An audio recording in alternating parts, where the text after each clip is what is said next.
1940 के दशक में कानन देवी ने इंडस्ट्री में महिलाओं के लिए बेहतर कामकाजी माहौल की मांग को लेकर आवाज उठाई। उन्होंने कोलकाता स्थित न्यू थिएटर्स में तकनीशियनों के साथ मिलकर एक मिनी स्ट्राइक का नेतृत्व किया।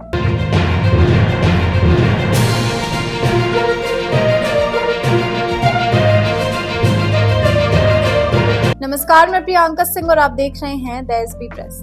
कानन देवी के इस कदम को प्रोड्यूसर्स और स्टूडियो के मालिकों ने एक विद्रोह कहा।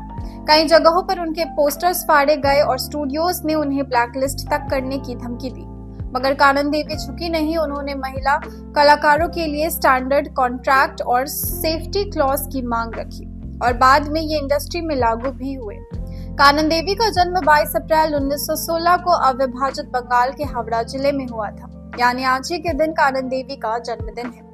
बचपन में ही उन्होंने अपने माता पिता को खो दिया था और फिर उनका पालन और देखरेख करने वाली एक महिला थी जिनका नाम रमा चट्टोपाध्याय था। ये बात लंबे समय तक छिपी रही कि कानन देवी असल में रमा की गोद ली हुई संतान थी। जब ये सच सामने आया तो कई लोगों ने उनकी सामाजिक स्थिति पर सवाल खड़े किए। उन दिनों फिल्मी दुनिया को भले घर की औरतों के लिए अच्छा नहीं माना जाता था, और जब ये राज खुला कि कानन देवी का कोई खूनी संबंध नहीं था रमा से, तो कई अखबारों ने उनकी पारिवारिक पृष्ठभूमि की छीटाकंशी शुरू कर दी। कानन देवी ने फिल्म जयदेव जो 1926 में आई थी, उसमें बतौर बाल कलाकार के रूप में अपने फिल्मी सफर की शुरुआत की थी, लेकिन वो दौर बेहद कठिन था। स्टूडियो सिस्टम में काम करने वाली महिलाओं को अक्सर आसान चरित्र वाली समझा जाता था। एक बार जब उन्होंने एक नामी निर्माता की अशोभनीय शर्त को ठुकराया तो इंडस्ट्री में उनके खिलाफ माहौल बनने लगा। खुद कानन देवी ने अपने संस्मरण में लिखा था कि अगर मैं किसी की बात ना मानूं तो मेरा करियर खत्म करने की धमकी मिलती थी। ये बयान अपने आप में उस दौर की महिला कलाकारों की स्थिति को उजागर करता है। 1930 के दशक में जब कानन देवी की ख्याति बुलंदियों पर थी, तभी उनके रिश्ते अभिनेता सह निर्माता शशिधर मुखर्जी के साथ जोड़े जाने लगे।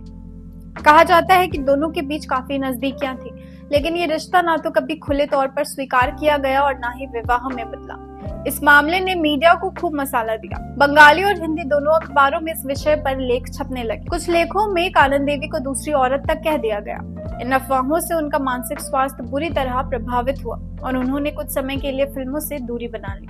1960 के दशक में जब कानन देवी ने फिल्मों से खुद को लगभग अलग कर दिया था, तब उन्होंने एक आत्मकथा लिखने की योजना बनाई, मगर जब किताब का ड्राफ्ट सामने आया तो कई पुराने सहकर्मियों ने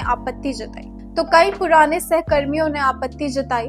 कहा गया कि कानन देवी ने जानबूझकर कुछ नामी कलाकारों जैसे कि के.एल. सहगल और पृथ्वीराज कपूर के साथ अपने रिश्ते को विवादास्पद अंदाज में पेश किया। प्रकाशक को मजबूरी में किताब की कुछ प्रतियां वापस मांगनी पड़ी। हालांकि बाद में उन्होंने एक बहुत ही सौम्य संस्करण निकाला, लेकिन विवाद और पुराने रिश्तों का बाजारूकरण का दाग उन पर लगा ही रहा। कानन देवी एक कलाकार थी, एक फाइटर थी और एक आइकॉन भी।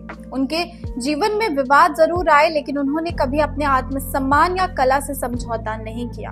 उनका संघर्ष, उनकी हिम्मत और उनके फैसले आज की पीढ़ी की महिला कलाकारों के लिए मार्गदर्शन है। चाहे वो अपने सामाजिक बैकग्राउंड को लेकर विवाद हो, अफवाहें हो या इंडस्ट्री में बदलाव की लड़ाई, कानन देवी हमेशा अपनी शर्तों पर जी। आज कानन देवी के जन्मदिन के अवसर पर हम उनके कार्यों को नमन करते हैं और उन्हें याद करते हैं। अगर आपको ये वीडियो पसंद आई हो तो इसे लाइक करें, शेयर करें और इसी तरह के और अपडेट्स के लिए बने रहें हमारे चैनल द एसबी प्रेस के साथ। धन्यवाद।